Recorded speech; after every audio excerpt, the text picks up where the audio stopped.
going on, guys? Jay the Realtor here. I just had an awesome podcast with the Broke Billionaires podcast. Give them a follow on social media. They're putting local talent on the map.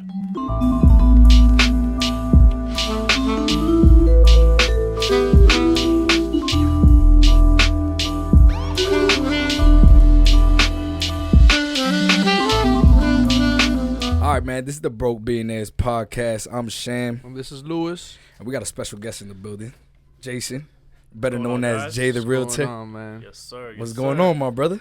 Chilling, man. Just living the dream. I Living like the dream, that. man. I like Living so the tell dream. it. So all right, getting into that dream, give us a little background about getting into the realtor business and stuff like that. So give us a little background. Yeah, man. So obviously I've been on Shamil for a couple of years. Went to high school with Shamil. My real estate journey was a little unorthodox. So Yeah, because I know you didn't go to school for real. yeah, nah, man. So I growing up in the city, everything is basketball, right? Everyone thinks you're gonna make it to the NBA or whatever. That's very true. And I spent the majority of my childhood playing ball and whatnot. So led me to Central, and I did the 4 years. Went on to business school thinking I was gonna be like a financial advisor and whatnot. So I actually ended up going to Bentley University in Waltham, and I went there with a particular vision, and then obviously ended up changing my mind throughout the way. And then What was the vision? so I went there to be an accountant. Oh, okay. I took an accounting course at Central, and I loved it. I was like, oh, this is gonna come I was easy the to same me. way. Who'd you have, Coach A? Coach A, yeah, man, he makes I was you love the that same class, way, right? bro. I was the same way. Those and- numbers, huh? Yeah, man, and that's my thing, right? I Yeah. love the math, and I took my first accounting course at Bentley, and I was like, yeah, this definitely ain't happening. That's So- exactly. Once you hit college, it's like, whoa, it's not the same. Yeah, man. So honestly, I ended up switching my major, did a double major in economics and finance, and did a couple of internships in college at State Street in Boston. Okay. And it was a dope gig, man. I was there for a couple of years. Did like a rotational program where I was able to work in different divisions of the bank, and pretty much have like access to like executives. So the Damn. program is designed to put you on a management track where Smooth. you come into the company non-entry level, so that by the time you're like mid to late 20s, you're actually taking on those leadership roles in the company. So you're not stuck in that trap Exactly, where yeah. you're putting in 80 hours a week and you're making And you're still in 50K the a same year. spot. You still You're got still- loans, yeah, you got a kid, exactly, you got yeah. a family, right? So Yeah. I was like, this is the only way I'm gonna work here. And I did the program, was able to negotiate a full-time offer like 6 months early. And I was like, dude, like I said, I gotta set up. I got a high-paying job. I'm saving money living at home. I'm in the city. Everything was going perfect. Yeah. I was like, this is literally everything I wanted. Smooth. Right And out of then- college. Yeah, literally right out of college, man. I had my full-time offer lined up by like the end of my junior year. Yeah. So senior year, I was literally cruising. Yeah. And honestly, man, the whole corporate vibe, like it was really good. I got to learn a lot. At the end of the day, man, I'm looking at it as like, I'm a kid from Lawrence. Grew up playing basketball. Like the fact that I'm even here is Yeah, like in the Exactly. position. So Exactly. honestly, I was comfortable. I got Literally. comfortable. Yeah. And little by little, I was like, damn, man, like I know at some point in my life I want to be on my own. Yeah. Whether that happens 5 years from now, 10 years from now, I wasn't really sure. But I was like, look, man, I don't got kids yet. I don't got a family. So I'm going to take that risk. I got to do it. And I got to do it now pretty much. Yeah. And then this is where it kind of comes full circle. So do you remember Christian Nunez? Yes. So his older brother also wants Invest to with Central. Nunez. Yeah, exactly, right? Well, So he's a he's a realtor as well. Realtor Yeah, as well, he yeah. focuses more on the investing side, but he Oh, okay. Yeah. he's a realtor as well. But his older brother, I had seen him on like LinkedIn, social media, like killing the real estate game. I'm like, all right, someone that I would feel comfortable approaching. Hit him up on LinkedIn. I was like, hey man, I want to pick your brain for a couple of minutes, grab some coffee. And he's like, oh, I'm actually gonna go to an event tonight in Boston. You should come through. That's what he You said, should come right? through. I have an extra That's ticket. solid. That's I was like, all right, let's do it. I was in downtown, so I literally just walked to Faneuil Hall. It was at the Bostonian, and it was a gala for an organization called NAREP. Ooh. NAREP is the National Association of Hispanic Real Estate Professionals. Wow. You've probably seen me like Yep, post some yep, things all about the it. time. So I go to the event, and I'm the only one there that's not in a real estate related profession, right? It's pretty much just realtors, attorneys, lenders, pretty much anybody in the industry. Exactly. So I was like, listen, man, I mean, I'm here to pick your brain, but I'm going to work the room. Yeah, I was exactly. grabbing business cards. I was, chopping it up with a lot of people. And I actually ended up running into one of my, like, lifelong neighbors that used to live across the street from me. And I'm like, oh, like, what are you doing here? She's like, what are you doing here? Like, I'm in real estate. I belong here. Come to find out, she's been doing real estate for many, many years, and I never knew. That's right? crazy. Yeah. Man, so that's a perfect opportunity right there. Dude, that's literally how it happened, man. I used to see her drive up to her mom's house, in a Maserati, in a Benz. I'm like, yo, what is this? Damn. Right? And I'm not saying that like that's what motivated me, the money, but I was like, she's doing well in life. Exactly. Like you wanted to know what? Sense. Yeah, exactly. Dude, after that, man, that kind of is what like sparked it. I was like, I met a lot of great people. The energy in the room was insane, man. And honestly, man, from that event, I did like 4 follow-up meetings with the lady that I ran into, which is the wife of the broker of Home Shop Properties, which is where I work now. Okay. Dude, I started studying for the exam, put in my 2 weeks at State Street, and the rest is history, bro. Wow, that's awesome. I left State Street March 16th.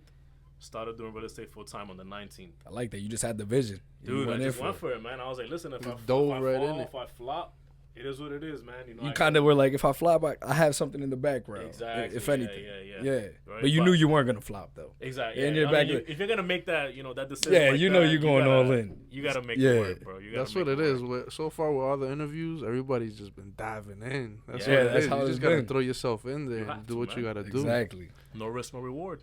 Exactly, bro. So give us a little background of your company, like how you found them and stuff like that. Yeah, so like I said, I happened to run into both of them, the broker and his wife, at that event. Yeah. But so Home Shop Properties, right? They're based out of Methuen, right there in Methuen Square.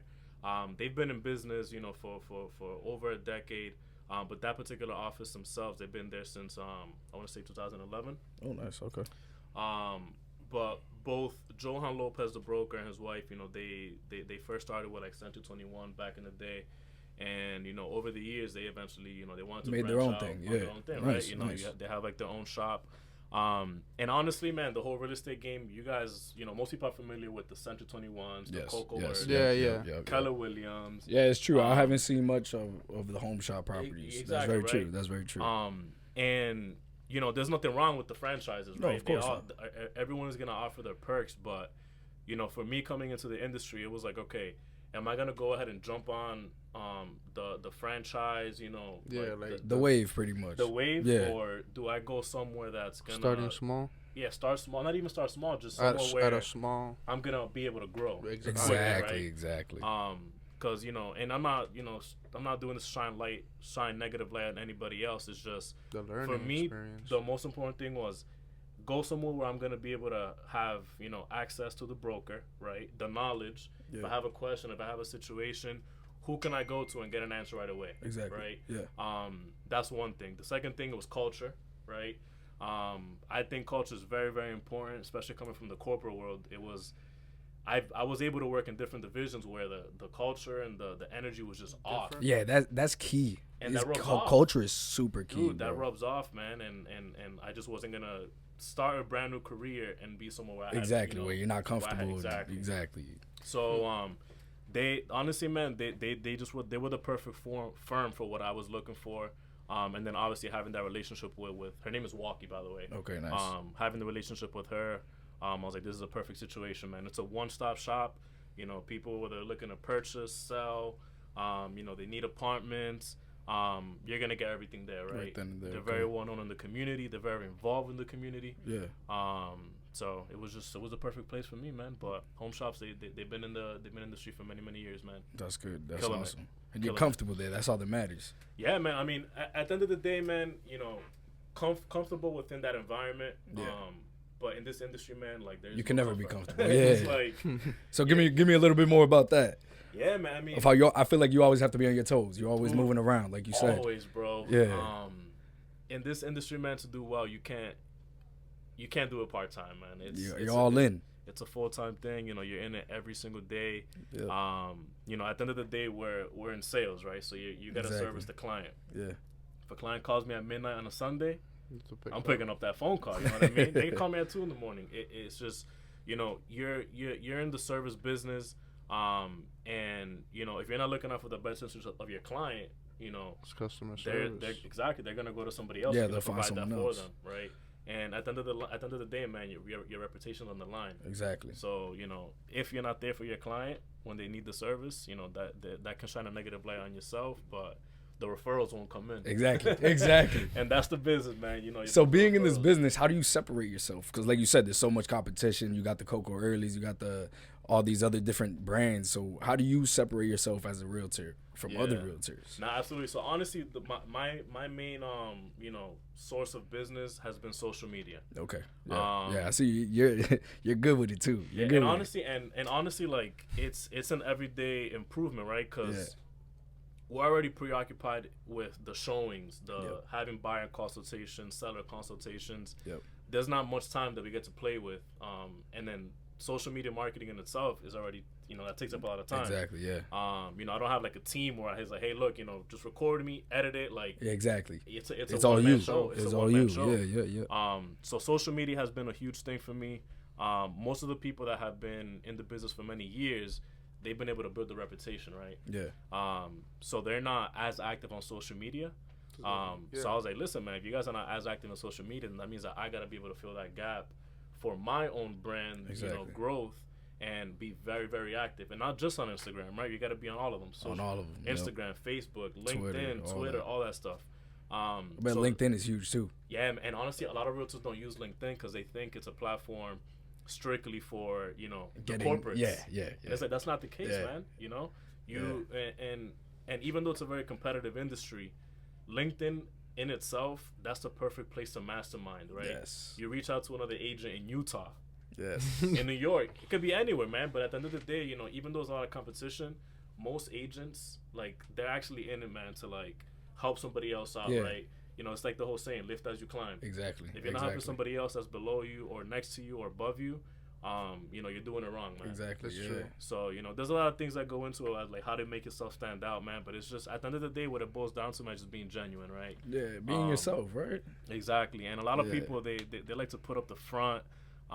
They try to lie about how much they're selling, and you can see right through that, man. That's true. That's very true. You can feel it too. Absolutely, man. And Home Shop, for example, like when I first joined them, they had like this little slogan where it was like, you know, our goal is that, you know, we're gonna provide a service to you, and you're never gonna work with another agent ever again, right? Yeah. Like, I'm gonna be your lifelong agent, and I take it to the heart, man. Like, whenever I sit down with a particular client, whatever it is that they need, whether they're trying to sell, buy, rent, like, I'm gonna provide a service that once you finish working with me, like, you're not going to you're not exactly right. I'm your guy forever. Yeah, I'm gonna be at your daughter's schemes. I'm gonna be at the cookout. I'm gonna be at all of that, man. Like, and if I don't get a bite, I'm gonna take it. I'm gonna get a bite. Yeah. You're gonna feel like, damn, I did something wrong. Yeah, man. No, I like that. Yeah, man. It's a great. It's no, but that's a good way to separate yourself, because some people just see it as business. Exactly. And you see it as like, I'm gonna work with you from years to come. Absolutely. Exactly. Man. So what's the process for so let's just say someone wants to like buy a house. So let's just say, for an example, me.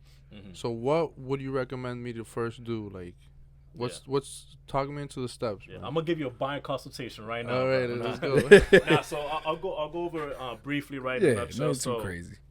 The most important thing is getting the pre-approval. The most common first step is someone looking to buy. They go to the realtor, and they say, "Hey, man, I'm trying to buy a house. What do I gotta do?" Yeah. And you know, the realtor is going to say the same thing. Yeah. Are you pre-approved yet? Have you been pre-approved? Have you signed with a lender?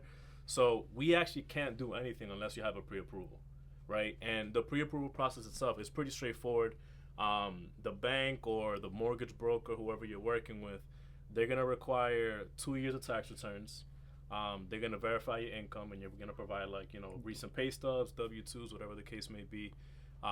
They take a look at your credit, and they pretty much take that information and. So what's the lowest credit score you could have? Like, does it depend? Yes. So obviously, the lower your credit, the higher interest rate you're gonna get. Okay. The higher the credit, the lower the interest rate. Yeah. But the minimum credit score that you need to qualify for a home is 580. Right. Wow. That's like, come on. A lot of people are shocked by that, right? Yeah. And you know, 580 is the minimum qualification score, and that's for the FHA loan. FHA, It's a federally funded program. It's very common, especially in our community, where you're able to purchase a house with 3.5% down payment, anywhere from 1 to 4 units. And that credit score, even though that's the minimum to qualify, they're gonna require a 3.5 down payment. If you have a credit score that's below that, and you say, "Listen, man, I don't care what my credit score is at, I'm gonna go ahead and buy anyway," then the down payment is gonna be higher. It's gonna be like 10%. What would you recommend for a down payment? For a down payment? Yeah. I mean, percentage wise. Yeah, I mean, honestly, if you're a first time home buyer, I think it makes the most sense to take advantage of the low down payment programs. Exactly. So like I said, 3.5% is for FHA. If you're gonna go conventional financing, you're looking at anywhere from 5%. 3%. The next tier after 3% is 5%, and then anything over that, is considered conventional financing. Okay. So for example, like millennials, right? Young millennials, maybe they have like anywhere from like 15 to 20K saved up. It makes more sense to go with a down payment program where you're putting 3.5% down, because you use that to cover the down payment. In addition to your down payment, you have your closing costs. Your closing costs can be negotiated with the seller. You say, "Hey, look, man, hey seller, I'm gonna offer you this amount. I'm gonna offer a little bit above your listing price, but I want you to give me a credit at closing to cover my closing costs." Yep. So your main expense is going to be a down payment. So what's the closing cost for? What does it cover? So that covers anything from any lender fees, any origination fees for your loan itself, attorney fees. There's escrows. Yeah. Escrows is pretty much they have to have a certain amount of funds paid up front to cover interest, taxes. I feel like that's one thing people just don't. People think it's just a realtor when you go and buy a house. Yeah, no. There's so many pieces in between. Yeah, dude, like I forget the exact number, man, but there's like about 300 steps from the beginning to the end of a transaction. Wow. So just imagine, it's not just one person, right? You got the realtor. You might have to, most of the time you're going to have two realtors, the buyer's agent and the seller's agent. Yep. You're going to have the attorney. You're going to have the lender. You're going to have the processor for the loan. You're going to have the title company. You're going to have the appraisal. Like, there's so many moving parts. So many steps. That if you don't have a system in place where, if something were to get screwed up along the way, you got to have a solution for it right away. At the end of the day, man, we're working with a deadline. Yeah, exactly. You submit your offer. You already have a closing date on the contract.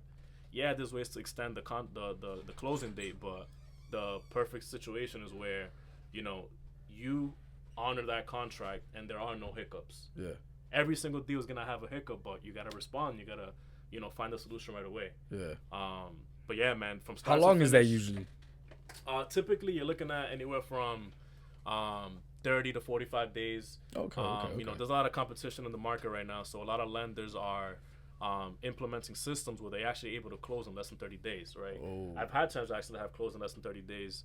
But, you got to be on the same page with your buyer client or your seller client. Be like, listen, the only way we're going to be able to close in this amount of time is as soon as somebody requests an additional document from you, you're going to provide that within 24 hours, right? Yeah. We understand people have lives and people are busy, but don't get an email on Monday and you respond on Thursday and expect to close in less than 30 days. Yeah, like you have to be on point. If you want this house, like let's work from day one. And sometimes depending on the client, I get aggressive because, like I said, there's deadlines and there's a lot of people in the supply chain. Yeah, exactly. Without the supply chain is what were you talking about? Yeah, that's the supply chain of real estate is all the parties involved, and you can't move forward to the next step unless the person before you in the supply chain is ready, did what they were supposed to do to keep the deal moving forward. So yeah, man, like it's a lot. And you're with the customers throughout the whole process, throughout the whole thing. So there's certain things that I don't have control over, right? So when after the second contract is signed, which is called the purchase and sale agreement, I actually kind of take a step back, right? Because at that point, it's the lenders that do their part in making sure that everything that has been submitted in the initial loan application has been verified, all the conditions have been cleared. And then once I hear back from the lender saying, hey, look, everything is already approved, all we're waiting for now is the insurance policy for the property and the appraisal. The appraisal is pretty much where a third party that gets contracted by the bank, they come to the property and say, hey, look, this is the value of the house, right? So you can offer $1 million above the asking price, but if it doesn't appraise, the bank is not going to lend you more than what the appraisal value is. So I bet you have some problem with that. With some, yeah, no, that I mean, probably, most of the time, is that right? probably the biggest issue? Like, it's the most common reason why a deal doesn't go through. But you know, my job as a realtor is if I'm representing a client and they fall in love with a particular property, I'm doing my part to make sure that their offer is the most attractive offer possible. But on top of that, you can't over leverage yourself as a buyer and say, just to get that house, I'm gonna go $60K above asking. Exactly. And I was like, wait a second, that's not the way it works. Right? I call the listing agent, be like, hey man, you know, what's the activity? You know, have you guys had any offers? By law, they can't tell me exactly what the offers are on the table. But you ask certain questions, so you know so you have an idea as to what competition you're dealing with. Is it a multiple offer situation? Are there no offers? Right? There's no offers. I'm not gonna tell my client to go crazy on an offer. There's no offers. There's no point. Now, so they can tell you that as much if there's offers or not. Exactly, okay. So you know there's a lot of moving parts in that, like the whole offer situation. But the appraisal, man, you know, I'm not gonna have a client go crazy and offer an insane number that doesn't make sense. Because we will run into an appraisal situation, and once it gets to the appraisal, like the appraisal part of the transaction, let's say the house doesn't appraise at the offer at the price that you offered. Now it goes back to the negotiation table, right? I gotta communicate with the listing agent. Go back to the seller, be like, hey, listen, the house is not worth what we offered. We have to renegotiate, right? Whether you come down on your price that we initially offered and you do the deal at the appraisal amount, or you meet me halfway, or the seller says, hey man, sucks to suck. Deal's off.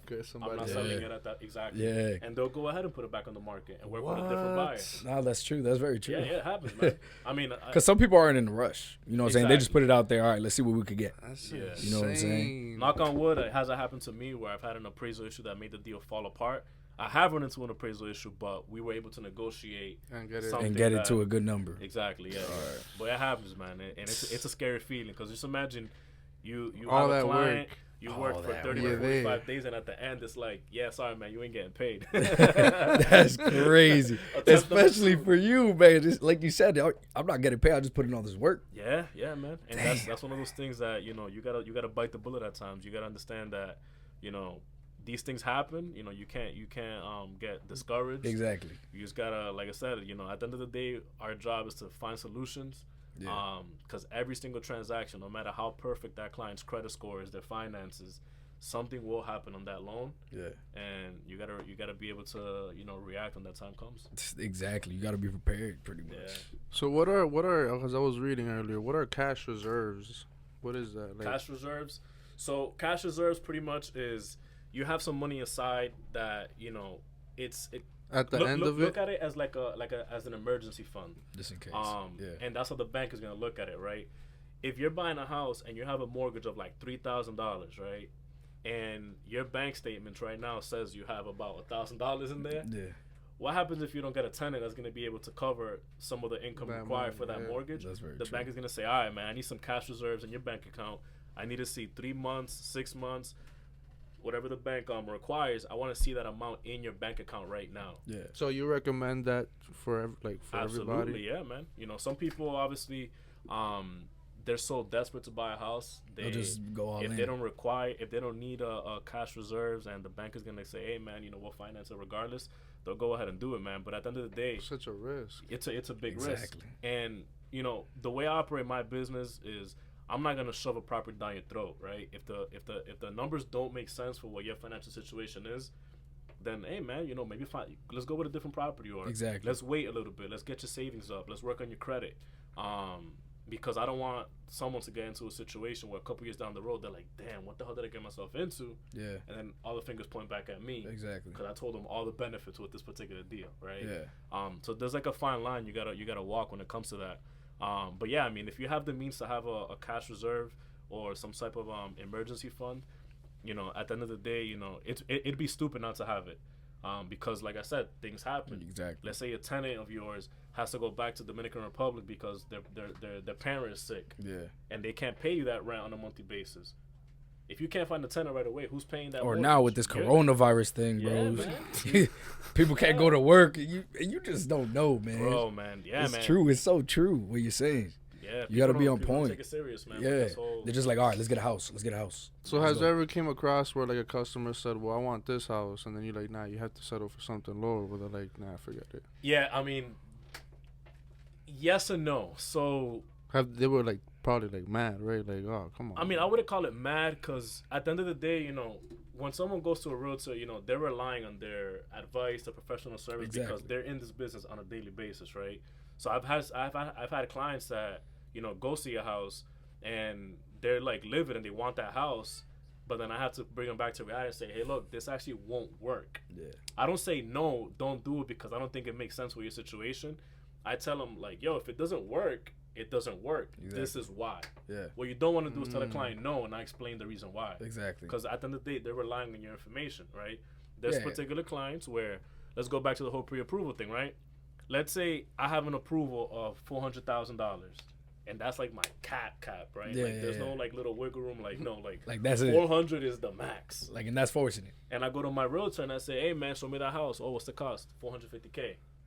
It's like, you're not even gonna qualify for that particular property. So let's not waste your time. Let's not waste the realtor's time, because it's just not gonna work. Exactly. Now, if there's a property that they do qualify for and they definitely want it, but it's actually not gonna be a good investment, if there isn't a really good reason not to pursue that deal, then you gotta go with what the client is telling you to do. Because yes, we're providing advice and service, but if the client says this is what I want and they qualify for that house, you gotta provide that service, because if you don't, they're gonna go to somebody else. Exactly. All you can do is educate. All you can do as a realtor is educate the client, and they make the final decision. Exactly. You can't really do much after that. It's like it's in their hands. And like you said, it's such a competitive business. It's like you got to make sure that first impression is like key. Yeah, it's everything, man. You know what I'm saying? Sometimes you got to kiss a little ass. I could imagine. Yeah, and I mean, it's part of the business. It's part of the business, man. But you got to be careful with what kind of ass you're kissing. Exactly. Nah, you know what I'm saying. It's just, no, I know what you're saying for sure. You can't just BS a client. You gotta be real with them. Yo, so what is like what's the biggest mistake you would say for someone like who would first buy like a house? Like, what's the biggest mistake that they can? Yeah, like what's the biggest mistake you came into? Like, oh my god, like. Honestly, man, the biggest mistake is someone that literally goes into this market and wants to buy a house just to buy a house, and they have no reason to buy a house. And the reason why I say that is because, since the market is so competitive, and we're actually experiencing an inventory problem where there's a bunch of buyers and not enough houses. Not that much houses, yeah. Right? Yeah, I was reading into that, yep. So when a house does hit the market, you're already going to compete with a bunch of other buyers. Yep. And what happens with mostly young buyers, right? It's not even just the older folks, it's the young people. They're going crazy with these, bids on these properties, and, they're barely breaking even on a monthly basis when they pay that mortgage, right? So it's like, why put such a huge liability on yourself? And then, now you got the property, congratulations, but now you can't fund your life insurance policy. You can't invest in the stock market. You can't set up a college fund for your kids. Whatever financial goals people have in life, don't make housing cover 50% of your expenses. Yeah, that's dangerous, right? Yeah. There's no way you're gonna, be able to build towards financial success or financial, just being financially independent. Exactly. You can never get there if your ratios that go towards, your lifestyle, your investments, your housing, if those ratios are disproportionate, man, you're literally setting yourself up for failure. So the biggest mistake is someone that goes and buys a property just because they want it, and they don't take the time to actually look at the financials and how it's going to impact them down the road. So is warranty and the insurance, home warranty is different from the having insurance on the house? Correct. Yeah. So who the warranty you have to pay towards to the bank? Correct. Yeah. There's different layers to it, because whether you're dealing with a new construction or a property that's been sold a couple of times, warranty, it depends what the warranty is and what it is that you're actually doing it for. But the most important thing is just the homeowner's insurance policy. The bank is not gonna finance a loan for you unless you have insurance on that particular property.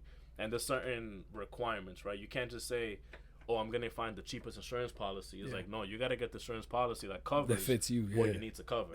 As they say, man, lo barato sale caro, right? So you get something cheap, man, you know, like it's only gonna backfire. True, exactly. It's gonna backfire in the long run. That's so true, bro. Absolutely. So give me the process of someone trying to get you. Like, how would that be?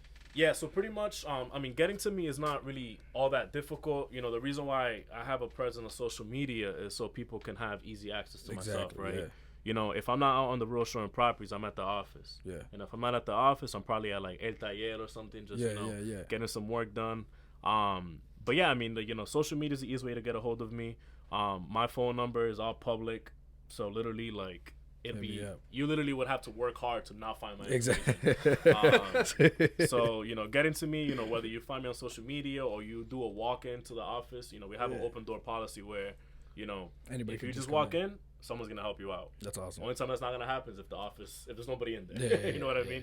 Makes sense. But obviously it's smart to just reach out to the realtor beforehand so you guys can get on the calendar and you guys actually have something set up. Smooth. So if you want to call me, text me. My phone number is 617-708-7171, and I'm on all social media platforms with Jay the Realtor 12. Jay the Realtor, baby. It's very easy, man. So do you personally have a home? I don't personally have a home, so I qualify this year. Oh, wow. So the mistake that I made when I left State Street, I did out of emotion. I thought about it and all that stuff, and it was calculated, but in terms of my goal of owning a home, that's where I didn't consider it the right way. So I went from a W-2 employee that had at least 2 years of work history to a 1099 employee. So now I needed to show 2 years of self-employment income to qualify. So that actually is what happened this year. So I'm in the process of getting my taxes done. Wow, that's man. solid, bro. Congrats, So this is the year. What I haven't decided is if I want to buy like a multifamily and just hold on to it, or if I want to do a flip. Right now I'm leaning more towards the flip. Just cause I'm a big believer in buying low, selling high. Yes, sir. So that's probably what I'm gonna do this year, but we'll see, man. So what do you around here? Are you getting a lot of those? Like, are you getting like flips? Are you getting residentials? Just people trying to sell apartments and stuff like that? Or? Yeah. So the majority of my business is helping people purchase residential property that's either move-in ready or very close to move-in ready. I have represented anywhere from I've done probably 4 or 5 flips or deals where they buy in a very bad condition. They either use their own money or they use the bank's money to rehab the property, and then they move into the property. So I've had my fair share of those, but the majority of the business is multifamilies. Or I don't really do a lot of apartments. I'll do an apartment, and let's say for example you bought a house with me, and you a tenant moved out, and you say help me find a tenant. I'll help you out. The rental market is super competitive, just like the buying process, the buying market. I won't turn anybody away, but I have my bread and butter. I know what I'm good at, and I'm gonna focus most of my time on that's that. where the bread is. Yeah, I mean, there's many ways to make money in real estate, man. People think that it's just selling houses. Believe it or not, I mean, selling houses, land. That's just the retail side of it. Exactly, yeah. Yeah, I mean, we're licensed to sell property, right? Whether it's a house, land. Sales is just the retail side of it, man. Inspectors, appraisers, there's a lot of people in the supply chain that they make good money. Exactly. Imagine you're an inspector and you do 4 or 5 inspections in 1 week. Dude, that's like about $500 a pop each inspection. Yeah, that's solid. So imagine doing that for a whole year. You're making good money. That is. Right? Hell yeah. And it's the same process. You have to go through some sort of, trading and certification, get your license, do your shadowing, pick a firm, you learn the tricks of the trade, and you're in business. Is there somebody right now that you see as a mentor in this field? Absolutely, man. I mean, I definitely have many mentors in this industry. But I would say Johan Lopez, the broker at my office, he's been the biggest source of, not just motivation, but, just someone just like me, man, that, came up through the city and made the right decisions, surrounded himself with the right people. And, he's able to, take advantage of those moves he did a couple of years back, and you know it's all coming to light now. Yeah. Someone you can relate to almost. That's absolutely. That's yeah. awesome. That's pretty cool. He grew up right near where I live In Lawrence, right over here. Yep. Grew That's up in awesome. Lawrence, and then like I said, his wife. I mean, her mom owns a house right across the street from me. So it's literally people that are literally a couple of minutes away from you, or even seconds. Obviously, we're in different walks of life now. But that's someone that I can reach out to, not just for real estate advice, just life advice in general. You know, a lot of similar goals and whatnot. But mentors in real estate, there's many of them, man. But the ones that I consider go-tos is very few. And kind of the point that I tried making earlier, man, like, despite the competition, people are in it to, you know, genuinely help others. That's awesome. Because once the old heads are gone, you know, it's it's up to us to carry the legacy. Exactly. You know what I mean? Yeah, that's very true. That's very true. Bro, do you get scared of, you know, obviously you know what happened in 2008. Absolutely. Well, man. now with all this like coronavirus and this going on, like, do you get scared of that happening again? I mean, and like you said, there's a shortage of houses now, so it's like, I don't know, it's getting a little scary out there. Yeah, and the I mean, renting business, right? You said the renting business. Dude, it's scary, super competitive, bro. man. I mean, and aside from just not having as many apartments in the market, it's just the price point. They're getting high. Dude, like higher and higher. You know, Boston is a whole different story, but like you get a 2-bedroom apartment in Lawrence, dude, 1,500, 1,600. Like, you know, even us as realtors, the ones that are, you know, in the process, it's like we have our moments where we, you know, we take a step back and we're like, Jesus Christ, what is going on? Yeah. But those are things that are governed by market activity. So, to answer your question, do I get scared at times? I wouldn't really consider it fear. Yeah. It's just more of a, you know, you got to adjust, right? Exactly. Yeah. What happened in 2008? There was a lot of things that weren't in place in the financial industry, right? Yeah. There was pretty much no regulation. No organization. Dude, there was no regulation at all. I can go to a lender and be like, hey, listen, I make $500K a year. I want a loan of $1 million. There was so much scams that was happening. That's why. And they'll give it to you. Exactly. No questions asked. Right? So when that mortgage payment got extremely high, when they realized, oh, crap, you don't qualify, that's what, you know, everything just went down to the ground, coming to the ground. And that's tough. But the thing with real estate, just like the stock market, there's good times, there's bad times. It's up and down. Yeah. So right now we're at a point where prices are super high, interest rates are super low. Yeah. But what caused it to be super low? The interest rates. It was what happened in 2008. Yeah. The Federal Reserve started buying all these treasuries and bonds and all that stuff. So they're taking it onto their balance sheet. But now, what do you do once the economy gets back gets back on track? Yeah, exactly. The rates are slowly going to climb back up, and when rates go up, prices go down. Now, back to the whole regulation comment. So there was no regulation back then. So many regulations have been put into place that even if rates start to climb back up, whether that happens 2, 3, 4, 5 years from now, prices are not going to fall to the floor like they did in 2008. The prices might take a little dip, and they'll level out. Okay. Right? Okay, yeah. And, you know, it might become a buyer's market at that point, but, you know, I definitely don't see it happening. Because right now it's a seller's market. Right now it's a seller's market. Absolutely, man. That's for sure. And don't take what I'm saying as, like, you know, advice or, like, I'm not a financial advisor. I analyze the numbers and you look for trends, and, you know, the numbers say that it's definitely not going to happen like it did in 2008. All right, smooth. So because of all the regulations, exactly. and all the steps, the chain that we have to go through. That's very true, bro. And it's obviously at the end of the day, it's to protect, you know, us, the consumers. You know, without having consumers in the market spending money, there is no market. Exactly. So if the consumers are all effed up, you know, it's the market's gonna crash. That's very true, bro. So is it more expensive, like buying property and then building your own home? Believe it or not, building a home from scratch is actually cheaper. Really? Ooh. Yeah. So let's say you buy a piece of land and you have the means to, you know, build it from the ground up.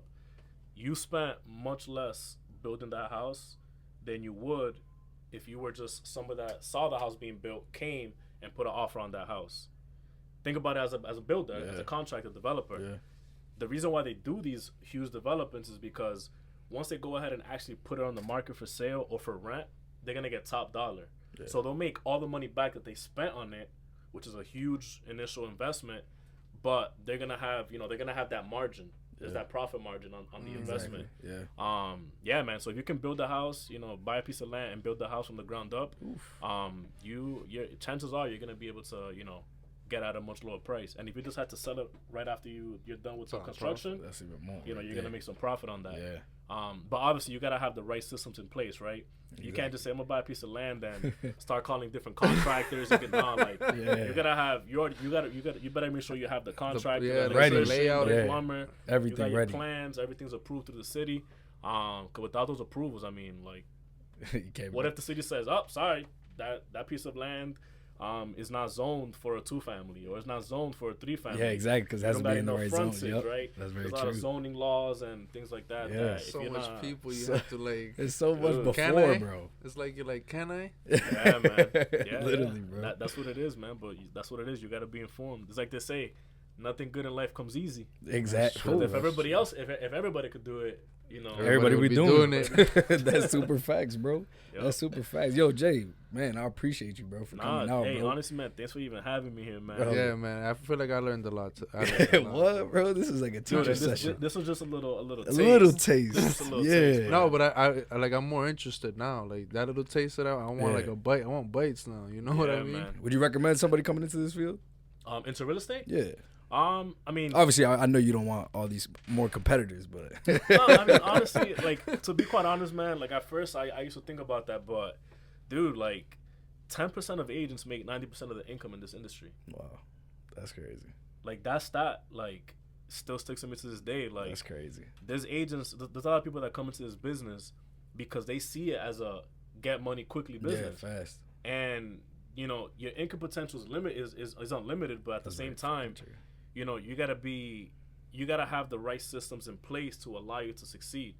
You can't just use your charm to make a killing in real estate. That's what people try to do. That alone is I think not that's how gonna get people you. see it. Like, Yeah, that's what it They is. just- Oh, I he just gotta puts talk on to somebody. Oh, that's cool. Dude, Let's go. I mean, even like when I do like little videos or things on social media, it's like that's all the people are seeing. Yeah. They're seeing the videos. They're seeing the, hey, you know, first time home buyer seminar. Hey, I just sold this house. You're seeing all the good things, but you don't see what happens behind closed doors. Exactly. You don't see the late nights. You don't see the client that, you know, bailed on the showing and you just drove an hour to get there. Like, you don't see the things that we go through. And I'm not saying that, like, oh, I hate my job. Like, no, like, you know, there's good, there's bad. You got to deal with the bad. If you spend too much time focusing on the bad, then you're not gonna put the amount of energy needed to focus on what's going well. Exactly. Right? So honestly, man, this industry is great.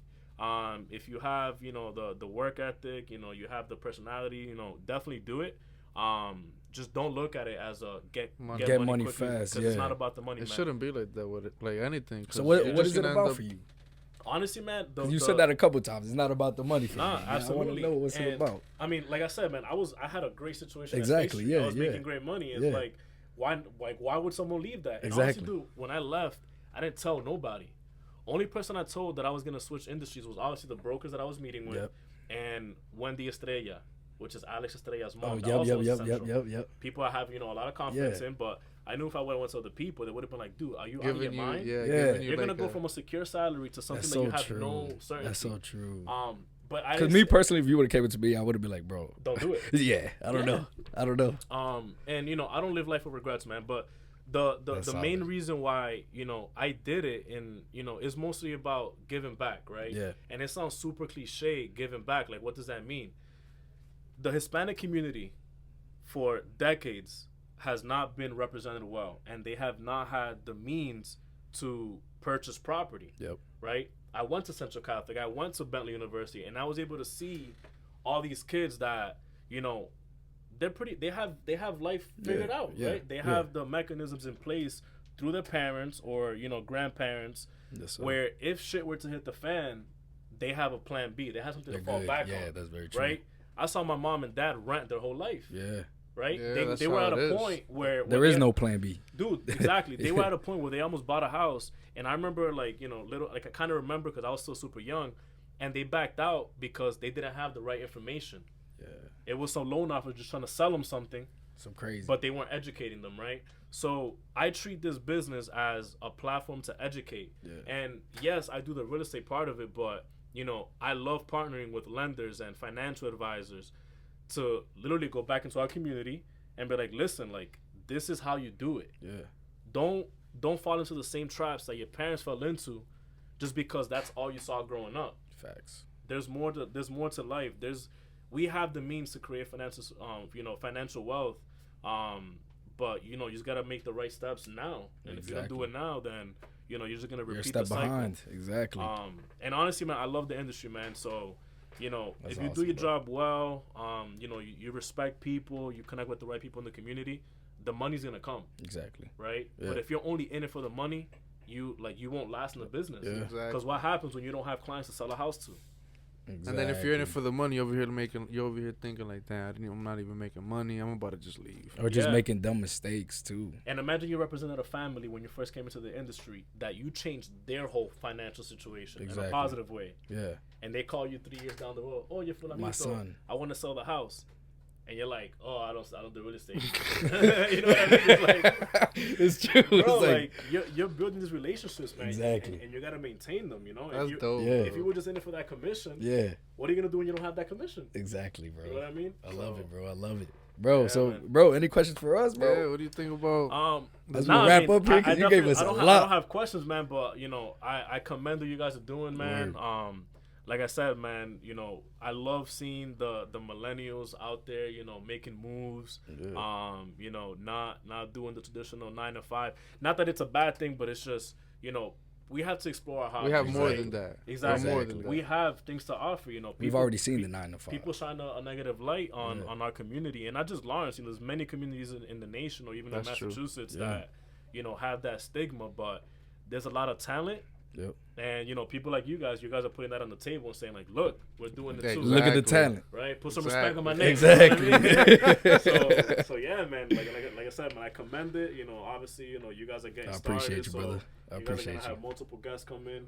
Yes, sir. And obviously, you guys are doing it. You guys are bringing in local talent. People from the community. Yeah. And having them share the stories. So, yeah, man. you guys providing that platform. Let the people know where to find you, Jay. Let the people know. Yeah, man. So I can be found on, like I said, all social media platforms. Jay the Realtor 12. My phone number is 617-708-7171. Easy way to get a hold of me, man, is social media, like I said, or just shoot me a text, give me a call. His videos That's simple. Literally, his videos are great too, man. Yeah, you guys will love it. You guys will love it. But yeah, man, reach out, man. And even if it's not real estate related, man, like I said, I grew up here, man. I know a lot of people in the community.